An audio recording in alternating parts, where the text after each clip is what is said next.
Ngayon guys, mayroon kaming service dito na Sharp Automatic Washing Machine. So ang problema nito guys, ayaw mag-dryer, no. So nilagay natin ngayon guys sa spin. Tingnan natin kung anong error ang lumalabas, no.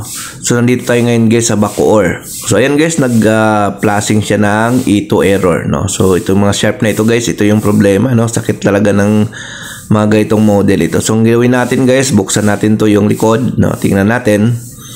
Testingin natin kung anong problema nito, no? Tingnan natin. So unang i-check natin dito guys yung mga wiring connection para makita natin kung ano talaga ang problema, no?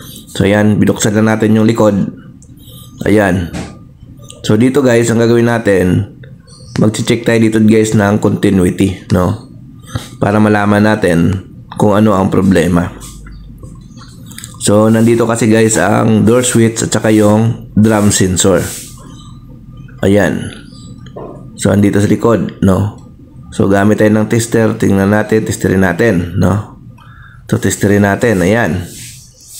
Ayan, dapat guys, may mabasa tayo dyan na continuity, no? Dito sa door switch na ito. Ayan. Dapat mayroon tayong continuity na may basa dyan, no? Ayan. So, dito naman, yung bump sensor sa ilalim, no? So, ayan. So, dapat may continuity rin tayong ma-reading dyan. So pag wala guys, ang gagawin natin, itong wire na ito kunin natin to, no? Yan, yung sa taas na to, tanggalin natin.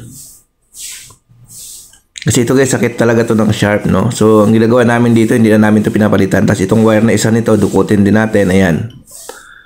Hugutin natin guys, yung isang wire na nandito, ayan, no? So white, at saka, tandaan nyo lang guys, no? Yung white, so yung nandito sa taas na isa, no? Yung sa ilalim, kunin nyo yung white na kulay na wire. Ayan. So balatan natin, tanggalin lang natin yung parang cover niya para ma-connect natin. So ang gagawin namin dito guys, alisin na natin to yung area na ito, yung connection na ito, iba-bypass na natin kasi nga pag pinalitan naman natin to, halos same lang din, no? Masisira lang din, no? So ayan guys, yung white at saka black yung pinag-connect natin dyan, no? So ayan, so ganun lang guys. So ayan, connect nyo lang.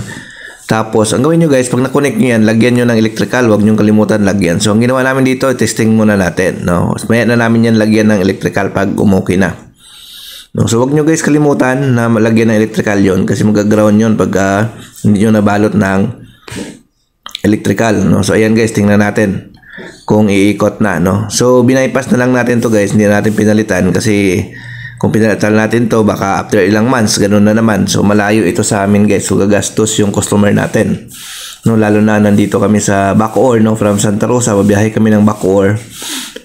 Medyo mataas yung service fee namin kasi yung gasolina pa lang namin dito 1,000 na, no? Back and forth toll ang gasoline. Kaya binaypass na lang natin ito, no? So siyempre pa-approve muna natin sa customer natin. Ngayon kung willing naman silang gumastos, no, every 3 months, every 4 months magbayad, so pwede naman natin yan palitan ng parts, no? So nasa customer pa rin ang decision guys, no? So ayan. So yun, no? Testing natin. Tingnan natin kung maglabas pa ba siya ng error, no? So ang spin time nito nasa 7. So ayan guys, nasa 7 na, no?